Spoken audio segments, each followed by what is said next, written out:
Well, hey, if you don't know me, I'm Cade, creator of Collaborate Worship, and today I'm joined by James Wasem with Great Church Sound.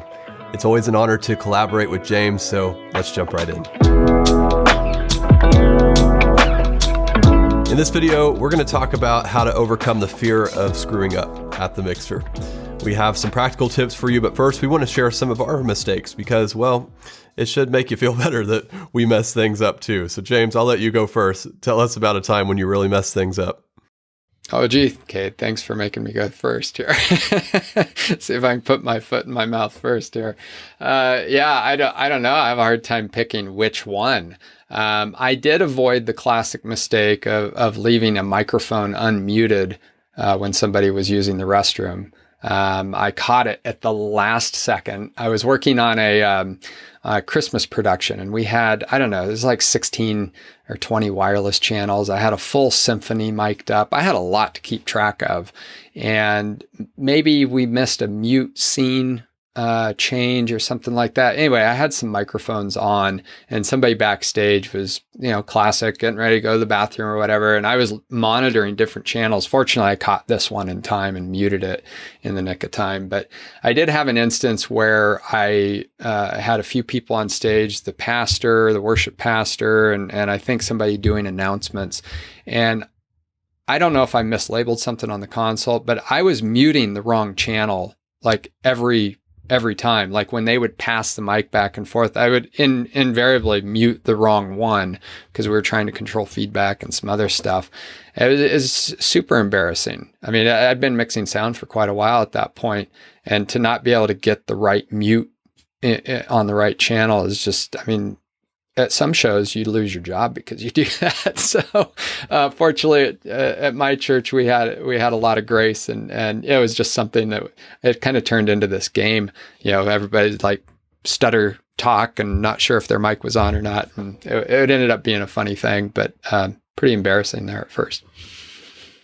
All right, man. Well, thanks for going first, but I won't leave you hanging. I'll share my story too. And there's lots of them, but the one that comes to mind today is I was EQing my room because I think the EQ got deleted by another church that used our venue or something like that. So I was just getting it all dialed in again. And, the reference mic isn't something that you keep plugged in all the time. So I pulled it out of my bag and plugged it into the mixer and was EQing the room and got done. And I was like, man, it just still doesn't sound quite right. Like, I've done this hundreds of times. Like, what am I missing this time? So I'm going through and I went through and I EQ'd the room again, cleared the EQ, did it again, and same result. I was like, man, it just does not sound good in here. And finally I was like, all right, let's figure out what's going on. And I'm going through my channels and I select the RTA mic channel and realize that there is EQ on the RTA mic channel because I forgot to clear that out whenever I plugged it into an open channel. I guess it had been used for something else before. And so there was the problem. I was trying to EQ the room with an EQ'd reference mic. Yeah, that's actually, that reminds me of another great mistake that I had, but to keep a long story short, the lesson, the moral in all of that is mix with your ears, not your eyes, right? Because as we're EQing a room and making all these adjustments on the microphone, it looks good on the graph. It looks good on the screen or whatever, but it just doesn't sound right. And you caught it. It's like, this room still doesn't sound very good. Why is that? And that's a huge lesson. I used to mix with headphones quite a bit to tweak the mix, or that's what I would tell myself. And the problem was that I wasn't listening to the room. And I had a worship pastor come in and say, James, can you spend more time listening to the room instead of the headphones? A little less time on the headphones. And he was right. I mean, I was just using headphones as a crutch. It looked cool, maybe. I don't know. But yeah, listen to the room, mix to the room. Well, if you're enjoying this video, will you let us know with a like, because that helps this video get out to all the other sound techs that would be helped by this information as well. And continuing on with this conversation, let's get practical now. I remember being very hesitant behind the mixer because I was so afraid of messing up. So James, how do we overcome this fear of making mistakes at the mixer? Boy, that's a really good question. It's something I think we've all struggled with, and maybe we still struggle with it a little bit. And that's okay. Realizing that you might not ever be perfect with it, and that's going to be okay. I think as someone that's approaching this very new, maybe your live sound rookie, or you've been at this for a few years, or you just don't feel super pro yet, that's okay. Even the pros can feel under fire at different times, and maybe like they're playing out of their league a little bit, especially when you go from mixing something smaller that you're comfortable with. Maybe you're used to a 3-person worship team, and all of a sudden you've got some guests coming in, or there's a conference, and now you're mixing 10 people on stage, or you've got 5 singers instead of 1, or you've got a whole choir now that you're going to mix, and all these new things. But what's the same with every single one of those things? It's getting things right at the input, garbage in, garbage out. Take care of your inputs first. It's establishing good gain. It's taking care of your basic frequencies. A little bit of EQ goes a long way. You don't even need to use all the bands of the EQ. 1 or 2 might just be perfect. And if you understand compression and reverb, great. If you don't, that's okay. They're not necessary for an okay sounding mix. They might really put the cherry on top if you know how to use them. But if you don't know how to use them, they might completely destroy the good stuff that you already have as a baseline. So don't be intimidated by all those features. I've been doing this for a long time, and I still walk into new places and new pieces of equipment, and I turn everything off that I'm not sure about. I might not know how to access certain layers of things. I might not be familiar with the reverb presets or settings. There's lots of stuff I don't know, and that's okay. And you, as someone new approaching the console, it's okay that you don't know all this stuff. If you can just get a grasp of the fundamental aspects of things and be at least competent with that, that'll boost your confidence. It'll make you less fearful. You'll be less anxious. And honestly, you'll be less likely to make mistakes because you're more collected and calm and poised in that moment. And you're not worried about all of these other distractions. So I try to simplify as much as possible to overcome that fear. Yeah, that's good stuff. And one thing that I've also heard you say is to overcome this fear of failure is don't be afraid to make big adjustments, especially during rehearsal time. So tell us what you mean by that. Yeah. Sometimes it's as simple as identifying a channel by making sure we talked about it as one of our mistakes early on. Are we listening to the room? Can I actually hear the adjustment that I'm making? And I might not be able to, and that requires a larger adjustment than you might be used to making. That might be pushing that fader up quite a bit in the mix to pull that instrument out in front to make sure, okay, there it is. There, I know where that is now. Or making a massive EQ adjustment.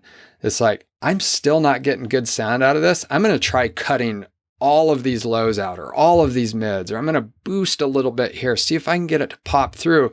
And that might not be where I leave the setting, but I've identified it enough.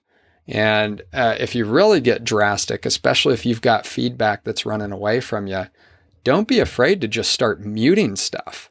That's okay. It's a heavy-handed approach, muting things, as opposed to just turning them down a little bit at a time. But if you've got a big problem, just start muting channels and try to know which channels are the most important. Maybe it's the worship leader and the guitar or the piano or whatever, or the pastor's mic. But mute everything else if you have to get control of the situation. Those are big adjustments. Don't be afraid of those, as long as you know the context that you're using them for. Yeah, I can't tell you how many times I'm trying to distinguish between 2 guitars or something else that's going on the stage, and I just kick that fader up really high. I'm like, what does this guitar sound like? Okay, what does this guitar sound like? And then you can figure out where they fit in the mix because now you know what you're listening for. So man, that's such great advice. And you reminded me of something whenever you were talking about feedback. And this is a tip that I give all the people who are mixing at our church. If you're in the service and you're having a feedback problem, if you just nudge down the main fader, just slightly nudge it down, it'll kill that feedback so quick. And that's just like, because you need to get it done quick. Because feedback will just ruin everything. So just like nudge that main fader down. I know it's going to get just a little bit quieter in the room, but I'd rather it be a little bit quieter without feedback than to have that feedback. Have you ever used that trick? Absolutely. And it was just, my mind was blown when somebody showed me that, and I got to practice with it. And that's something else to remove that fear from the equation, is spend some time practicing, show up early, be prepared and all that stuff, but spend time practicing in a low risk environment. You want to make sure that, hey, I know what this knob does. I know what that button does. I know how to get to it quickly if I have to. And with feedback, I go into a place, especially if it's a new room to me, I will cause feedback on purpose so that I know exactly what it sounds like in that room, because different rooms have different frequencies that'll, be more prone to feedback than others, just because of the acoustics, different types of mics and mic placement and all these different things in the mix can affect it. So I try to make feedback happen so I get familiar and comfortable with it. I'm not afraid of feedback whatsoever anymore. I used to be paralyzed by it. And yeah, the go-to thing is cut everything all at once. And like you said, I mean, it's brilliant. You lower it, I mean, not even 3 dB most of the time. It's just 1 or 2 dB, maybe 3 at the most. That'll take that ring away. And you can then go through, and if you need to listen on headphones or solo some of these channels out, you can identify the offending channel. But yeah, start turning things down just a little bit at a time. Big adjustments, subtle adjustments, practice, and that will tell you, hey, it's okay to do these things. Yeah, I want to point out something that often throws people off when it comes to feedback. You never expect this source to be the acoustic guitar, but sometimes it is. That's always the one that throws my sound guys off, because there's a microphone inside of the acoustic guitar. And so, but if you don't know that, you don't even think of the acoustic guitar as being in the problem. So you're like checking all your vocal mics, and then you still can't get rid of the feedback. And it's like, it was the acoustic guitar because I had the compression set too high. And so when he stopped playing, the mic opened up and then caused feedback. Using too many different processors or effects, or if you add multiple compression on, that can cause it too. So sometimes what you have to do, if you really can't get control of a situation, is start removing all that superfluous stuff that really is nice to have but not required on a channel or a mix, and work your way backwards, or start from scratch and work forwards again if you really have to. Sometimes, drastic times call for drastic measures. Sometimes you have to do those things in real time. The more time you spend in practice, the less you'll be afraid of having to do that, because you know where things are and how to manipulate the controls. Good stuff. Well, I want to just jump in here for a few seconds just to tell our listeners about Church Sound Made Simple. This stress-free online training will help you create a team where everyone is confident in their mixing skills and the results are consistent each week. You can get access today by visiting churchsoundmadesimple.com. And James, you've been through the entire training. How could it help people overcome this fear of screwing up to go through Church Sound Made Simple? Especially for anybody that's afraid of approaching the console for the first time and worried about flying solo, running sound for the first time by themselves. The great thing about Church Sound Made Simple is the step-by-step process. It is the very ordered way of approaching just what you need to know when you need to know it. And I think that's a super powerful way to approach training. I think it builds confidence and it removes that fear from the equation, because if you know what you need to do in the right order, then you're not as surprised by all of those things happening later on in the mix. And you already know the fundamentals that you can then apply to that. I think that's just one of the best ways to minimize that fear and anxiety and this lack of confidence that we get behind the console. It's focusing on the fundamentals. And then just, if you get in a situation you're not comfortable in, revert back to those fundamentals. And I think Church Sound Made Simple covers those perfectly for those that need to really hone that in. Yeah, so if you're ready to get access to Church Sound Made Simple, you can click the link in the description or just go to churchsoundmadesimple.com. And thanks so much, James, for sharing your wisdom today in this video. If you want to hear James and I talk about some other subjects regarding church sound, we'll post a link to a video on the screen, or you can click a link in the description for that as well. If you enjoyed this video, give it a like and be sure to subscribe so you'll be notified when we release more videos like this. And we'll see you next time.